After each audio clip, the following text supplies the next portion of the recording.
করছো এটা? কি এটা? এই দৃশ্য কুষ্টিয়া সরকারি কলেজের পরিত্যক্ত ছাত্রাবাসের ভিতরের। ক্যামেরা দেখে হতভম্ব হয়ে গাজার পোটলা ফেলে কেটে পড়ে এই কিশোর। এটা কি বলো? কি এটা? এটা কি? এভাবেই দিনে রাতে পরিত্যক্ত এই ছাত্রাবাসটি মাদকসেবীদের আড্ডাখানায় পরিণত হয়েছে। বেশ কয়েকটি কক্ষে মাদক সেবনের নানা আলামত দেখা যায়। শিক্ষার্থীদের অভিযোগ, কিশোর গ্যাং ও মাদকসেবীদের নিরাপদ আশ্রয় এটি। পরিত্যক্ত এই ছাত্রাবাসের কারণে নিরাপত্তাহীনতায় থাকেন হোস্টেলের আবাসিক শিক্ষার্থীরা। কলেজে একটাই হোস্টেল, প্রায় 100 জন থাকে। পাশেই পুরনো বিল্ডিংয়ে প্রায় প্রতিদিন মাদক সেবন গ্রহণ করে। ওই মাদকের ধোঁয়া এমনকি আমাদের রুমেই চলে যায়। কতখানি মাদক দ্রব্য তারা সেবন করে প্রতিনিয়ত হয়। এমনকি শোনা যায় যে লোকমুখে শোনা গেছে হোস্টেলে রাতের আধারে মেয়েও নিয়ে আসে, এমনও শোনা যাচ্ছে। তাই আমরা কলেজ প্রশাসন এবং ঊর্ধ্বতন কর্তৃপক্ষকে জানাই যে অতি তাড়াতাড়ি এই পুরনো হোস্টেল ভেঙে একটি নতুন হোস্টেল বানিয়ে দিক। জিনিসটা এরকম হয়ে গেছে যে আমরা হলে আছি, আমরা কিছুই না, এটা হচ্ছে তাদের বাপদাদার সম্পত্তি হয়ে গেছে। তারা এসে মাদকদ্রব্য সেবন করবে, অসামাজিক কার্যকলাপ করবে, এদিক দিয়ে কোনো মেয়েগুলো তাদেরকে উত্ত্যক্তও করে। আমরা একদিন নিষেধ করেছি, ভাই এগুলো করা যাবে না, এখন আমাদের উপরেই খারাপ আচরণ করে। আর এই বাইরের ছেলেপেলেরা এসে এখানে আজেবাজে ভাবে থাকে, খেলাধুলা করে এবং সব আজেবাজে জিনিস খেয়ে আরও পরিবেশ নষ্ট করে ফেলছে। এটা আমরা চাচ্ছি এটা প্রতিকার।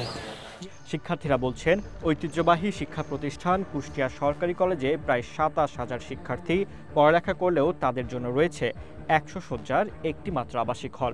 অধিকাংশ শিক্ষার্থী বঞ্চিত আবাসিক সুবিধা থেকে।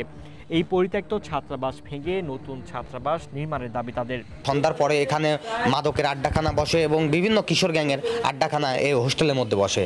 এই বিষয়ে আমরা প্রশাসন বরাবর দাবি জানিয়েছি যে এই সকল কিশোর গ্যাং এবং এই মাদক সেবীদের এখান থেকে দূর করতে হবে এবং অতি দ্রুত সময়ের মধ্যে আমাদের হোস্টেলটি ভেঙে নতুন একটি হোস্টেল বানিয়ে দিয়ে সকল শিক্ষার্থীদেরকে এখানে থাকার সুযোগ করে দিতে হবে। এখানে আছে হচ্ছে বর্তমানে 100 শয্যা বিশিষ্ট একটি ছাত্রাবাস আমরা চাচ্ছি এবং আমাদের সকল আবাসিক ছাত্রদেরও দাবি এটা, এবং যারা আমাদের ডিপার্টমেন্টে আছে অন্যান্য ডিপার্টমেন্টের সকলের দাবি হচ্ছে আমাদের এই ছাত্রাবাসটা যদি 1000 শয্যা বিশিষ্ট হয় আমাদের জন্য সুবিধাজনক হয়। কারণ অনেক দরিদ্র মেধাবী ছাত্ররা থাকে যারা দূর দূরান্ত থেকে আসে, এবং আপনি জানেন যে জাতীয় বিশ্ববিদ্যালয়ে যারা পড়ে তারা নিম্ন মধ্যবিত্ত এবং মধ্যবিত্ত, এমনকি যারা খুবই অনগ্রসর কিছু ছেলেরা আছে তারাও পড়ে। তাদের যদি আমরা আবাসনটাকে নিশ্চিত করতে পারি তারা সুশিক্ষায় শিক্ষিত হয়ে দেশ ও জাতির জন্য অবদান রাখতে পারবে। কলেজ কর্তৃপক্ষ বলছে, এরই মধ্যে পরিত্যক্ত ছাত্রাবাসটি ভেঙে ফেলার সিদ্ধান্ত হয়েছে।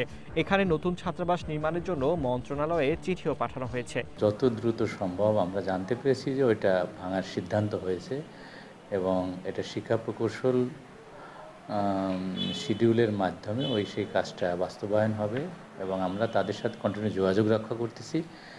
ক্যাম্পাসের সার্বিক পরিবেশ রক্ষা করার জন্য দ্রুত পর্যায়ে, যেহেতু পাশে একটা শহীদ প্রেসিডেন্ট জিয়াউর রহমান হোস্টেল অবস্থিত এবং সেখানে আমাদের শিক্ষার্থীরা অবস্থান করে এবং অনতি দূরে নতুন ছাত্রীনিবাস আছে এবং তার সাথে আরেকটা বেগম খালেদা যে ছাত্রীনিবাস আসে, এই সার্বিক বিষয় যাতে পরিবেশটাকে রক্ষা করার জন্য যত দ্রুত সম্ভব আমরা শিক্ষা প্রকৌশলকে বলেছি এটা দ্রুত যাতে এটাকে সরিয়ে ফেলার জন্য।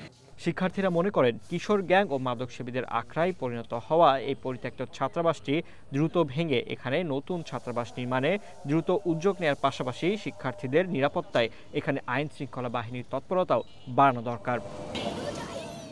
ফারদিন নীরব, ওয়ান ন্যাশনাল ডেস্ক।